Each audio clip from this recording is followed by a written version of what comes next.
আমাৰ BTCৰ MLA ইলেকশ্যনটো কুচিয়াল কাৰণ BTCটো আচলতে আমাৰ দিছপুৰৰ গেটৱে BTCত যাৰ মানে বেছি কেণ্ডিডেট থাকিব তেওঁলোকে কিন্তু চৰকাৰত থাকে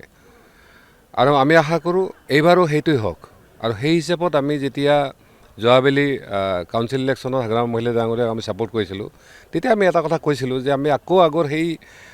BTCৰ জকমকীয়া যিটো অৱস্থা যে ইয়াত তিনিটাকৈ কেবিনেট মিনিষ্টাৰ আছিল বহু উন্নয়নৰ পুঁজি আহিছিল সেই ধৰণৰ পৰিস্থিতি আমি বিচাৰোঁ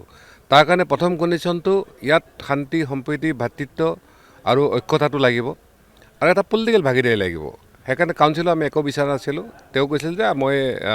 ছিংগল লাৰ্জেষ্ট হৈ আহিলে অৰ্থাৎ মই অকলে জিকাব পাৰিলে মোক যদি জিকাব পাৰে আমি দুটা EM দিম GM দিম এটা GM দিছে আমি তেওঁক কৃতজ্ঞতা জনাইছোঁ আশা ৰাখিছোঁ নিশ্চিতভাৱে EMটোও দিব আৰু আমি আশা কৰোঁ যে পলিটিকেল ভাগিদাৰীটো আমি GSP মাত্ৰ কৈছোঁ যে আমাৰ তিনিটা চিট লাগে 15টাৰ ভিতৰত তিনিটা নহ'লে দুটাটো আমাৰ ৰাইজে মানি ল'ব ইতিমধ্যে পলিটিকেল ডিছকাশ্যনবিলাক আগবাঢ়ি আছে আজিও আপোনালোকে দেখিছে মই লগ পাইছোঁ তেখেতক কৈছোঁ যে আপোনালোকৰ কমিটমেণ্ট আৰু প্লাছ ভৱিষ্যতৰ প্লেনিংটো কি আপোনালোকে জনাওক আমি অপেক্ষা কৰি আছোঁ ইতিমধ্যে কিন্তু আমাৰ BTCৰ 15টা সমষ্টি আমি পৰ্বজোৱাটো অলপ এৰাই চলিছোঁ কিন্তু বাকী 14টা সমষ্টি সাংগঠনিক ভেটিটো হৈছে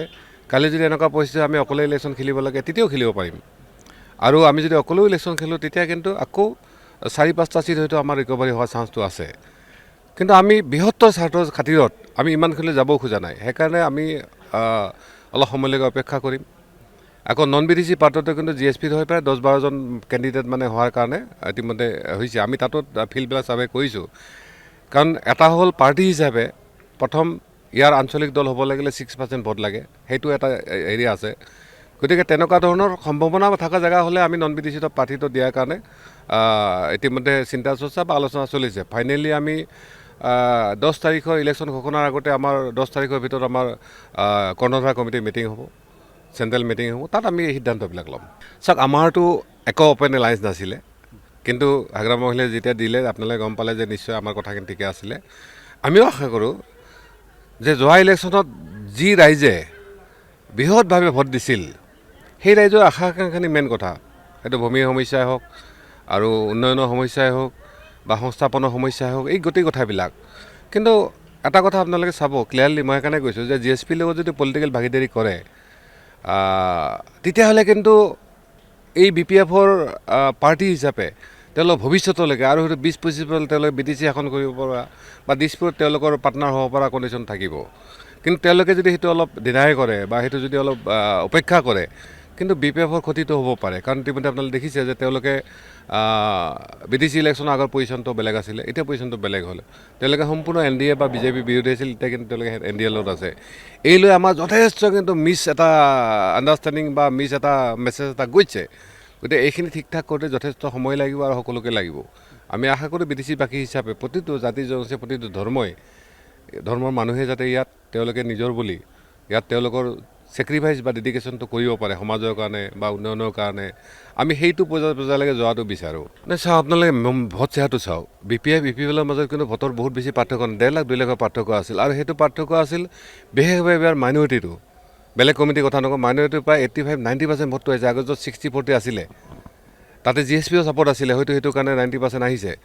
গতিকে সেই মানুহখিনিকো কিন্তু কনভিন্স কৰা দৰকাৰ আছে আৰু মই ভাবোঁ BPF সেইটো অকলে কৰিব নোৱাৰে সেইটো পজিশ্যনৰ পৰা যদিহে কিবা কাৰণত এই ভোটখিনি বেলেগফালে চিফ্ট হৈ যায় তেতিয়া BPFৰ অৱস্থাটো একেবাৰে বেয়া হ'ব সেইকাৰণে কৈছোঁ এটা বৃহৎ এটা মানে পলিচি লেভেলৰ চেঞ্জিং হৈছে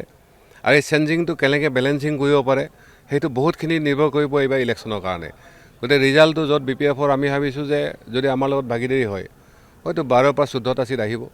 আৰু যদি নহয় হয়তো 3 বা 4টালৈকে গুচি যাব আগৰ নিচিনাকৈ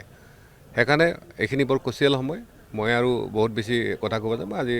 চিফকো পাইছিলোঁ কথাখিনি আমি কৈছোঁ পাতিছোঁ যে আপোনালোকে একলাই চলিব